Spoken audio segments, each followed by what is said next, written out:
ಶನಿವಾರ ರಾತ್ರಿಯಷ್ಟೇ ವಿದೇಶ ಪ್ರವಾಸದಿಂದ ಮೋದಿ ವಾಪಸ್ ಬಂದಿದ್ದಾರೆ. ಈ ಬೆನ್ನಲ್ಲೇ ಸಂಪುಟ ಸರ್ಜರಿಯ ಬಗ್ಗೆ ಪಕ್ಷದೊಳಗಡೆ ಸ್ವಲ್ಪ ಗುಸುಗುಸು ಪಿಸುಪಿಸು ಏನೋ ನಡೀತಾ ಇದೆಯಂತೆ. ಸಂಪುಟ ಮಾತ್ರ ಅಲ್ಲ, ಪಕ್ಷದ ಒಳಗೂ ಶೀಘ್ರವೇ ಬಿಗ್ ಚೇಂಜ್ನ ನಿರೀಕ್ಷೆ ಮಾಡಬಹುದಾ?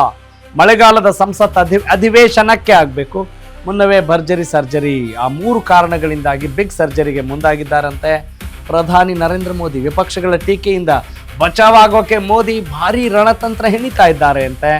ಈ ಬಾರಿಯೂ ಕೂಡ ಯಾರು ಊಹೆ ಮಾಡದ ರೀತಿಯಲ್ಲಿ ಸಂಪುಟ ಸರ್ಜರಿ ನಡೆಯುತ್ತೆ ಅನ್ನೋದು ಸದ್ಯದ ಭರ್ಜರಿ ಸುದ್ದಿ. ಸರ್ಜರಿಗೆ ಸಂಬಂಧಪಟ್ಟ ಹಾಗೆ ಎಸ್, ಮೊನ್ನೆ ಅಷ್ಟೇ ಈ ಚರ್ಚೆಗಳು ನಡೆದಿದ್ದಾವೆ. ವಿಪಕ್ಷಗಳ ಟೀಕೆಯಿಂದ ಬಚಾವಾಗಬೇಕು, ಮುಖ್ಯವಾಗಿ ಅದೇ ಬಚಾವಾಗಬೇಕು. ಯಾವುದಾದ್ರೂ ಅಧಿವೇಶನ ಇರುವಾಗ ಹಿಡ್ಕೊಂಡು ಬಿಡ್ತಾರ್ರಿ ನಮ್ಮನ್ನ ಅಂತ, ಅದು ರಾಜ್ಯದಲ್ಲಾಗಿರ್ಬೋದು ಕೇಂದ್ರದಲ್ಲಾಗಿರ್ಬೋದು, ಆ ರೀತಿಯಾದಂಥ ಒಂದು ಆಲೋಚನೆ ಇದ್ದೇ ಇರುತ್ತೆ. Yes, let's move on. Next breaking update in top story 3. ಹೌದು, ಮೋದಿ ವಾಪಸ್ ಬಂದಿದ್ದಾರೆ ಶನಿವಾರ ರಾತ್ರಿ ಅಷ್ಟೇ ವಿದೇಶ ಪ್ರವಾಸದಿಂದ. ಎಸ್, ಇನ್ನು ಇದು ಈಗಷ್ಟೇ ಈ ಸುದ್ದಿ ನೋಡಿದ್ವಿ, ಮತ್ತೊಮ್ಮೆ ಅದರ ಸಾರಾಂಶವನ್ನು ಗಮನಿಸ್ತಾ ಇದ್ದೀವಿ. ಸಂಪುಟ ಮಾತ್ರ ಅಲ್ಲ, ಪಕ್ಷದ ಒಳಗೂ ಶೀಘ್ರವೇ ಬಿಗ್ ಚೇಂಜ್. ಮಳೆಗಾಲದ ಸಂಸತ್ ಅಧಿವೇಶನಕ್ಕೆ ಮುನ್ನವೇ ಬಿಗ್ ಸರ್ಜರಿ. ಆ 3 ಕಾರಣಗಳಿಂದಾಗಿ ಬಿಗ್ ಸರ್ಜರಿಗೆ ಪ್ರಧಾನಿ ಮೋದಿ ಮುಂದಾಗಿದ್ದಾರೆ. ಎಸ್, ನೆಕ್ಸ್ಟ್ ಅಪ್ಡೇಟ್ ನೋಡೋಣ. Let's go for the third breaking update. ಈ ಬಾರಿಯೂ ಯಾರು ಊಹೆ ಮಾಡದ ರೀತಿಯಲ್ಲಿ ಚೇಂಜ್ ಆಗಬಹುದು. ಮೋದಿ ಕ್ಯಾಬಿನೆಟ್ನಲ್ಲಿ ಹೈ ಪ್ರೊಫೈಲ್ ಚೇಂಜ್ ಆಗೋದು ಪಕ್ಕಾ ಅಂತೆ. ಪ್ರಧಾನಿ ಮೋದಿ ಸಂಪುಟ ಪುನರ್ ವ್ಯವಸ್ಥೀಕರಣಕ್ಕೆ ವೇದಿಕೆ ರೆಡಿ ಆಗಿದೆ. ಕ್ಯಾಬಿನೆಟ್ನಲ್ಲಿ ಆಮೂಲಾಗ್ರ ಬದಲಾವಣೆಗೆ ಮುಂದಾಗಿದ್ದಾರೆ ಪ್ರಧಾನಿ ನರೇಂದ್ರ ಮೋದಿ. ಮಳೆಗಾಲದ ಈ ಅಧಿವೇಶನಕ್ಕೆ ಮುನ್ನವೇ ಮೇಜರ್ ಸಂಪುಟ ಸರ್ಜರಿ. ಈಗಾಗಲೇ ಸಂಪುಟ ಸೇರುವವರ ಪಟ್ಟಿಯನ್ನ ಅಂತಿಮಗೊಳಿಸಿದ್ದಾರೆ, ಫೈನಲ್ ಮಾಡಿದ್ದಾರೆ ಪ್ರಧಾನಿ ಮೋದಿ. ಸಚಿವರಾಗಲು ರೆಡಿಯಾಗಿ ಹೈಕಮಾಂಡ್ನಿಂದ ಅವರಿಗೆಲ್ಲ ಒಂದು ಮೆಸೇಜ್ ಕೂಡ ಕೊಡ್ತಾ ಇರೋಂಗೆ ಕಾಣ್ತಾ ಇದೆ. ನಾಳೆಯಿಂದ 3 ದಿನ ದೆಹಲಿಯಲ್ಲೇ ಉಳಿಯುವಂತೆ ಸೂಚನೆ ಕೂಡ ಕೊಟ್ಟಿದ್ದಾರಂತೆ. ಜುಲೈ 17ರಂದು ಸಂಪುಟ ಸರ್ಜರಿ ನಡೆಸಲು ಪ್ರಧಾನಿ ಮೋದಿ ಬಿಗ್ ಪ್ಲಾನ್ ನಡೆಸ್ತಾ ಇದ್ದಾರೆ. ಮೋದಿ ಸಂಪುಟದ ಎಲ್ಲ ಸಚಿವರಿಂದ ರಾಜೀನಾಮೆ ಕೊಡಿಸುವ ಸಾಧ್ಯತೆ ಇದೆ ಅನ್ನೋದು ಸದ್ಯದ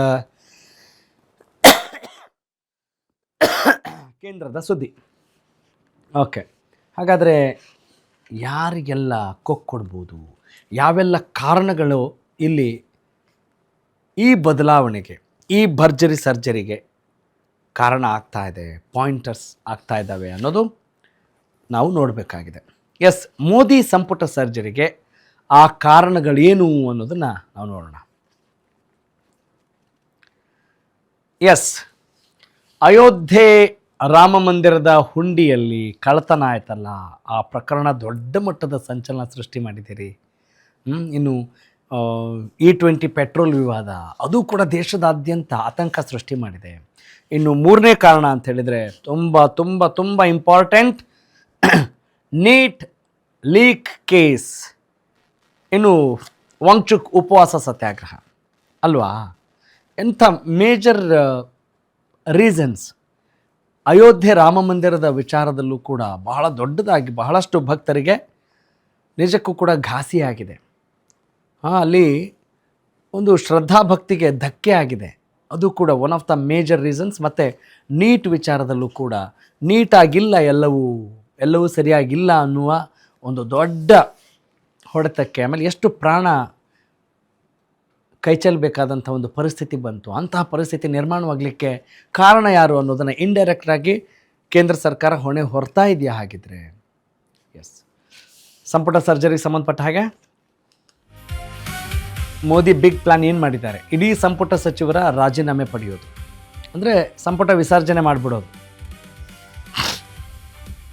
ಇಡೀ ಸಂಪುಟ ಸಚಿವರ ರಾಜೀನಾಮೆ ಪಡೆಯೋದು ಮೊದಲ ಟಾಸ್ಕ್.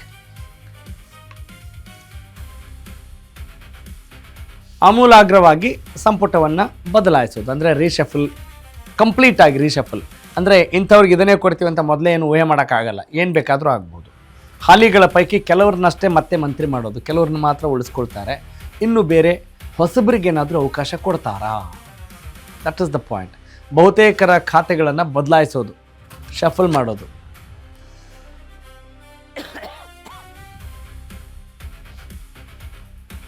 ಓಕೆ, ಈಗ ಶಾಕ್ ಯಾರಿಗೆಲ್ಲ ಕಾದಿದೆ ಅಂತ ಹೇಳಿದ್ರೆ, ಸದ್ಯಕ್ಕೆ ಶಿಕ್ಷಣ ಸಚಿವರಾಗಿ ಕಾರ್ಯನಿರ್ವಹಿಸ್ತಾ ಇರುವಂಥ ಧರ್ಮೇಂದ್ರ ಪ್ರಧಾನ್ ಅವರಾಗಿರ್ಬೋದು, ಅಂದರೆ ನೀಟ್ ವಿಚಾರಕ್ಕೆ ಸಂಬಂಧಪಟ್ಟ ಹಾಗೆ ಅವರು ಹೊಣೆ ಹೊರಬೇಕಾಗಬಹುದು. ಇಂಧನ ಸಚಿವ ಹರ್ದೀಪ್ ಸಿಂಗ್ ಪುರಿ E20 ವಿಚಾರಕ್ಕೆ ಸಂಬಂಧಪಟ್ಟ ಹಾಗೆ. ಇನ್ನು ಭೂಪೇಂದ್ರ ಯಾದವ್ ಪರಿಸರ ಖಾತೆ ಸಚಿವರು, ಇವರಿಗೂ ಕೂಡ ಇಲ್ಲಿ ಖಾತೆ ಬದಲಾವಣೆ ಆಗುತ್ತಾ, ಕೊಡ್ತಾರಾ ಅಥವಾ ಕೈ ಬಿಡ್ತಾರಾ ಅನ್ನುವ ಪ್ರಶ್ನೆ ಕೂಡ ಗರಿಗೆದರಿದೆ. ಇನ್ನು ಮನೋಹರ್ ಲಾಲ್ ಖಟ್ಟರ್ ಇರ್ಬೋದು, ಎಸ್ ಅಫ್ಕೋರ್ಸ್ ವಿದ್ಯುತ್ ಮತ್ತು ವಸತಿ ಸಚಿವರಾಗಿ ಕಾರ್ಯನಿರ್ವಹಿಸ್ತಾ ಇದ್ದಾರೆ ಸದ್ಯಕ್ಕೆ. ಅವರಿಗೆಲ್ಲ ಕೊಡ್ಬೋದು ಅಥವಾ ಖಾತೆಯನ್ನು ಬದಲಾವಣೆ ಮಾಡ್ಬೋದು. ಹೀಗೆ ಆ ಲೆಕ್ಕಾಚಾರಗಳು ಗರಿಗೆದರಿದ್ದಾವೆ. ಎರಡೇ ಆಗ್ಬೋದು, ಒಂದು ಸಂಪುಟದಿಂದ ಕೈ ಬಿಡಬೇಕು, ಇಲ್ಲ ಬೇರೆ ಖಾತೆಯನ್ನು ಅವ್ರಿಗೆ ಕೊಡ್ಬೋದು. ಯಾರ ಖಾತೆ ಬದಲಾಗ್ಬೋದು? ಸದ್ಯಕ್ಕೆ ಸಾರಿಗೆ ಮತ್ತು ಹೆದ್ದಾರಿ ಸಚಿವರಾಗಿ ದೊಡ್ಡ ಮಟ್ಟದಲ್ಲಿ ಹೆಸರು ಮಾಡಿದ್ದಾರೆ ನಿತಿನ್ ಗಡ್ಕರಿ. ಇನ್ನು ವಿತ್ತ ಸಚಿವೆಯಾಗಿ ಕೆಲಸ ಮಾಡ್ತಾ ಇರುವಂಥ ನಿರ್ಮಲಾ ಸೀತಾರಾಮನ್ ಅವರು ಶಿಕ್ಷಣ ಮಂತ್ರಿಯಾಗಿ ಪ್ರಮಾಣ ವಚನ ಸ್ವೀಕರಿಸಬಹುದು. ಇನ್ನು ಸದ್ಯಕ್ಕೆ ವಾಣಿಜ್ಯ ಸಚಿವರಾಗಿ ಕೆಲಸ ಮಾಡ್ತಾ ಇರುವಂಥ ಪಿಯೂಷ್ ಗೋಯಲ್ ವಿತ್ತ ಸಚಿವರಾಗಿ ಕೆಲಸ ಮಾಡ್ಬೋದು. ಅಂದರೆ ನಿರ್ಮಲಾ ಸೀತಾರಾಮನ್ ಅವರ ಪೋರ್ಟ್ಫೋಲಿಯೋನ ಅವರು ನಿಭಾಯಿಸ್ಬೋದು. ಅಮಿತ್ ಶಾಗೆ ಪದೋನ್ನತಿ, ಉಪ ಪ್ರಧಾನಿ ಹುದ್ದೆಯನ್ನು ಕೊಡುವಂಥ ಸಾಧ್ಯತೆ ಅವರಿಗಿದೆ. ಈಗಾಗಲೇ ಈ ಸುದ್ದಿನ ಅಶ್ವವೇಗ ಕೂಡ ಬ್ರೇಕ್ ಮಾಡಿತ್ತು, ಅದನ್ನು ನಾವಿಲ್ಲಿ ಜ್ಞಾಪಿಸ್ಕೊಳ್ಬೋದು. ಈ ಮೂಲಕ ಉತ್ತರಾಧಿಕಾರಿ ಬಗ್ಗೆ ಪರೋಕ್ಷ ಒಂದು ಸಂಕೇತವನ್ನು ಕೊಡ್ತಾ ಇದ್ದಾರೆ. ಆ ಮೂಲಕ ಒಂದು ಸಂದೇಶವನ್ನು ಕೂಡ ಇಲ್ಲಿ ರವಾನೆ ಮಾಡ್ತಾ ಇದ್ದಾರೆ ಮೋದಿ. ಪ್ರಧಾನಿ ಮೋದಿ ಈಗೇನಿದ್ದಾರೆ, ಅವರು CM ಆಗಿದ್ದಾಗಲೂ ಕೂಡ ಜೊತೆಯಲ್ಲಿದ್ದಂಥವ್ರು ಯಾರು? This is the fellow Shah. Modi ಪ್ರಧಾನಿ ಆದಾಗಲೂ ಕೂಡ ಶಾ ಜೊತೆಯಲ್ಲೇ ಇದ್ದರು. ಅಮಿತ್ ಶಾ ದೊಡ್ಡ ಶಕ್ತಿಯಾಗಿ ಚಾಣಕ್ಯನಂತೆ ಕೆಲಸ ಮಾಡಿದ್ದಾರೆ ಭಾರತೀಯ ಜನತಾ ಪಕ್ಷವನ್ನು ವರ್ಧಿಸಲು. 3 ದಶಕಗಳಿಂದ ಮೋದಿಯ ನೆರಳಿನಂತೆ ಅಮಿತ್ ಶಾ ಅವ್ರ ಜೊತೆಗಿದ್ದಾರೆ, ಕೆಲಸ ಮಾಡ್ತಾ ಇದ್ದಾರೆ. ಮೋದಿಯ ಕಷ್ಟದ ಸನ್ನಿವೇಶದಲ್ಲಿದ್ದದ್ದು, ಅವರ ಬೆನ್ನಿಗೆ ನಿಂತದ್ದು ಬೆಂಬಲವಾಗಿ ಅದು ಅಮಿತ್ ಶಾ. ಮೋದಿಯ ಸಾಧನೆಗಳ ಹಿಂದಿರುವ ದೊಡ್ಡ ಶಕ್ತಿ ಅಂತ ಹೇಳಿದ್ರೆ ಅದು ಅಮಿತ್ ಶಾ. ಹೀಗಾಗಿ ಅಮಿತ್ ಶಾಗೆ ಒಂದು ರೀತಿ ಬಂಪರ್ ಅಂತ ಹೇಳ್ತೀವಲ್ಲ ಆ ರೀತಿ. ಇನ್ನು ಹಾಲಿ ಜಮ್ಮು ಕಾಶ್ಮೀರ ಲೆಫ್ಟಿನೆಂಟ್ ಗವರ್ನರ್ ಮನೋಜ್ ಸಿನ್ಹಾ ಅವರಿಗೆ ಸಂಪುಟದಲ್ಲಿ ಸಚಿವ ಸ್ಥಾನ ಸಿಗಬಹುದು ಅನ್ನುವ ಒಂದು ಲೆಕ್ಕಾಚಾರ ಇದೆ. ಮಾಜಿ CM ನಿತೀಶ್ ಕುಮಾರ್ ಅವರು ಕೂಡ ಸಂಪುಟ ಸೇರ್ಪಡೆ ಆಗಬಹುದು, ಕೇಂದ್ರದಲ್ಲಿ ಇವರಿಗೆಲ್ಲ ಅವಕಾಶ ಆಗಬಹುದು ಅನ್ನುವ ಒಂದು ಮಾಹಿತಿ ಇದೆ. ಇನ್ನು RBIನ ಮಾಜಿ ಗವರ್ನರ್ ಶಕ್ತಿಕಾಂತ್ ದಾಸ್ ಅವರು ಕೂಡ ಒಂದು ಪ್ರಮುಖ ಖಾತೆಯನ್ನು ಗಿಟ್ಟಿಸಿಕೊಳ್ಬಹುದು ಕೇಂದ್ರದಲ್ಲಿ. ಶ್ರೀಕಾಂತ್ ಶಿಂಧೆ ಶಿಂಧೆಯ ಶಿವಸೇನೆಯಲ್ಲಿ ಸಂಸದರಾಗಿ ಕೆಲಸ ಮಾಡ್ತಾ ಇದ್ದಾರೆ ಶ್ರೀಕಾಂತ್ ಶಿಂಧೆ. ಇನ್ನು ರಾಘವ್ ಚಡ್ಡಾ ಆಮ್ ಆದ್ಮಿ ಪಕ್ಷಕ್ಕೆ ದೊಡ್ಡದಾಗಿ ರಾಜೀನಾಮೆ ಕೊಟ್ಟು ದೊಡ್ಡ ಸುದ್ದಿಯಾದಂಥ ಸಂಸದ ರಾಘವ್ ಚಡ್ಡಾ. ಇನ್ನು ಸುಷ್ಮಾ ಸ್ವರಾಜ್ ಅವರ ಪುತ್ರಿ ಸಂಸದೆ ಬಾನ್ಸುರಿ ಸ್ವರಾಜ್ ಅವರು ಕೂಡ ಸಂಪುಟ ಸೇರ್ಪಡೆ ಆಗಬಹುದು ಅನ್ನುವ ಲೆಕ್ಕಾಚಾರ ಇದೆ. ಕೇಂದ್ರ ಸಚಿವ ಸ್ಥಾನದಿಂದ ಮುಕ್ತಿ ಏನಾದರೂ ಸಿಗುತ್ತಾ HD ಕುಮಾರಸ್ವಾಮಿ ಅವರಿಗೆ? ನೆಕ್ಸ್ಟ್ ವಾಟ್ ಅನ್ನುವ ಪ್ರಶ್ನೆ ಕೂಡ ಇರುತ್ತೆ. ಇದು ಮತ್ತೊಂದು ಇಂಟ್ರೆಸ್ಟಿಂಗ್ ನ್ಯೂಸ್ HD ಕುಮಾರಸ್ವಾಮಿಗೆ ಸಂಬಂಧಪಟ್ಟ ಹಾಗೆ. ಸೋಮಣ್ಣ ಅವರಿಗೆ ಕೇಂದ್ರ ಮಂತ್ರಿಗಿರಿಯಿಂದ ಮುಕ್ತಿ ಕೊಟ್ಟು ಪಕ್ಷ ಸಂಘಟನೆ ವಿಚಾರಕ್ಕೆ ಏನಾದರೂ ಅವರಿಗೆ ಜವಾಬ್ದಾರಿಯನ್ನು ಕೊಡ್ಬೋದಾ? ಕೇಂದ್ರ ಮಂತ್ರಿಗಿರಿಯಿಂದ ಶೋಭಾ ಕರಂದ್ಲಾಜೆ ಅವರಿಗೂ ಕೂಡ ಮುಕ್ತಿ ಕರುಣಿಸಿ ಪಕ್ಷ ಸಂಘಟನೆಯತ್ತ ರಾಜ್ಯದಲ್ಲಿ ಗಮನ ಹಾಕ್ರಮ ಅಂತ ಹೇಳ್ಬೋದಾ? ಯುವ ಮತ್ತು ಉತ್ಸಾಹಿ ಕ್ರಿಯಾಶೀಲ ಸಂಸದರಿಗೆ ಖಂಡಿತವಾಗ್ಲೂ ಲಕ್ ಅನ್ನೋದಕ್ಕಿಂತ ಹೆಚ್ಚಾಗಿ ಒಂದು ಕೆಲಸ ಮಾಡುವ ಜವಾಬ್ದಾರಿಯನ್ನು ಹೊರುವಂಥ ಒಂದು ಅವಕಾಶ ಅವರಿಗೆ ಸಿಗ್ಬೋದು. ಅಂದರೆ ಯಂಗ್ ಎನರ್ಜೆಟಿಕ್ ಬರೀ ವಯಸ್ಸಲ್ಲಿ ಮಾತ್ರ ಅಲ್ಲ, ಉತ್ಸಾಹ ಮತ್ತು ಚಲನಶೀಲರಾಗಿ ಕೆಲಸ ಮಾಡಬೇಕು ಅಂತ ಹೇಳಿದರೆ ನಮ್ಮ ಇಚ್ಛಾಶಕ್ತಿ ಚೆನ್ನಾಗಿರಬೇಕಾಗತ್ತೆ.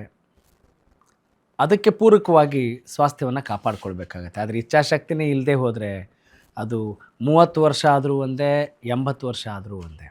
ಅದೇ ಇಚ್ಛಾಶಕ್ತಿ ಇದ್ದರೆ 90 ವರ್ಷದಲ್ಲೂ ಕೂಡ, ಇಳಿ ವಯಸ್ಸಿನಲ್ಲೂ ಕೂಡ 30 ವರ್ಷದ ಉತ್ಸಾಹಿ ಯುವಕನಂತೆ ಕೆಲಸ ಮಾಡಲಿಕ್ಕೆ ಸಾಧ್ಯ ಅನ್ನೋದನ್ನು ನಾವೆಲ್ಲ ಅರ್ಥ ಮಾಡ್ಕೊಳ್ತಾ